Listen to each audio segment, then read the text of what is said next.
आज हम बात करेंगे ओवेरियन कैंसर्स के बारे में। ओवेरियन कैंसर क्या है? ओवेरियन कैंसर अंडेदानी के कैंसर या बेज़ेदानी के कैंसर को कहा जाता है। औरतों के अंदर ये दूसरा अहम कैंसर है जिसके बारे में जानना इंतहाई ज़रूरी है। ओवेरियन कैंसर जो है वो तमाम एज ग्रुप में हो सकता है, यानी यंग एज ग्रुप में डिफरेंट टाइप के कैंसर्स होते हैं और ओल्ड एज ग्रुप में डिफरेंट टाइप के कैंसर्स होते हैं। तो किसी भी एज ग्रुप में ओवेरियन कैंसर हो सकता है। नंबर 2, अगर आपकी लाइफ स्टाइल हेल्दी नहीं है, अगर आपकी लाइफ में फलों का और फ्रूट का इस्तेमाल कम और जंक फूड का इस्तेमाल ज़्यादा है, अगर आप ओवरवेट या ओबीज़ हैं, तो उस सूरत हाल में भी ओवेरियन कैंसर का ख़तरा आपको आम लोगों के मुकाबले में ज़्यादा होता है। Number 3, family history of ovarian cancers is very much important. अगर आपकी फैमिली में किसी को ओवेरियन कैंसर है या ब्रेस्ट कैंसर है या 2 से 3 ख़वातीन आपकी फैमिली में ब्रेस्ट ओवेरियन कैंसर से मुतासिर हैं, तो ऐसी फैमिली की औरतों को ओवेरियन कैंसर का ख़तरा ज़्यादा होता है।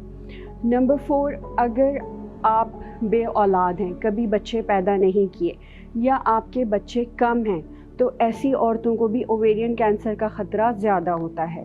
अगर आपने बे औलादगी की वजह से इनफर्टिलिटी की ट्रीटमेंट्स बहुत ज़्यादा की हुई हैं, बहुत ज़्यादा गोलियों या इंजेक्शंस का इस्तेमाल किया था, अंडे बनाने वाली अद्वियात का इस्तेमाल किया था, तो ऐसी औरतों को भी ब्रेस्ट कैंसर के रिस्क आम पेशेंट्स के मुकाबले में ज़्यादा होते हैं। ओवेरियन कैंसर्स के सिम्टम्स या अलामात बहुत नॉन स्पेसिफ़िक होते हैं। नॉन स्पेसिफ़िक का मतलब कोई ख़ास अलामात नहीं होती।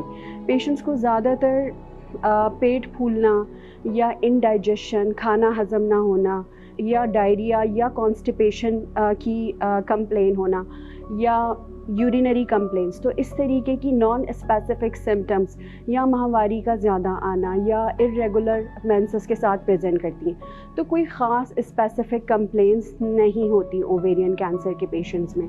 ओवेरियन कैंसर्स की तशख़ीस हम लेबॉर्ट्री टेस्ट और रेडियोलॉजिकल इन्वेस्टिगेशंस के ज़रिए कर सकते हैं। CT scan, MRI, ultrasounds and other tumour markers जो कि हमारे हस्पताल में भी अवेलेबल हैं, उसके ज़रिए हम आसानी से ओवेरियन कैंसर्स की तशख़ीस कर सकते हैं। क्या ओवेरियन कैंसर्स की कोई स्क्रीनिंग मौजूद है ब्रेस्ट कैंसर की स्क्रीनिंग्स की तरह? तो अनफॉर्चुनेटली ओवेरियन कैंसर्स की कोई स्क्रीनिंग्स मौजूद नहीं है कि जिसके ज़रिए हम ओवेरियन कैंसर्स को पहले से आइडेंटिफाई कर सकें। ओवेरियन कैंसर्स डायग्नोज होने के बाद गायनाकोलॉजिस्ट और ऑन्कोलॉजिस्ट और specialist nurse or other team members are very much important in identifying or in the treatment of the disease process. Ovarian cancers के इलाज के मुतालिक मैं आपको बताना चाहूँगी कि अगर इसका बर वक्त पता चल जाए तो इसका इलाज 95% हो सकता है और उसके बाद की ज़िंदगी बिल्कुल आम पेशेंट्स की तरह होती है। इसके इलाज में सर्जरी, कीमोथेरेपी, रेडियोथेरेपी, ये सारी चीज़ें बहुत इम्पॉर्टेंट हैं और इसका इलाज गायनाकोलॉजिस्ट और आपका ऑन्कोलॉजिस्ट और रेडियोलॉजिस्ट, ये 2-3 टीम मेंबर्स मिलकर करते हैं।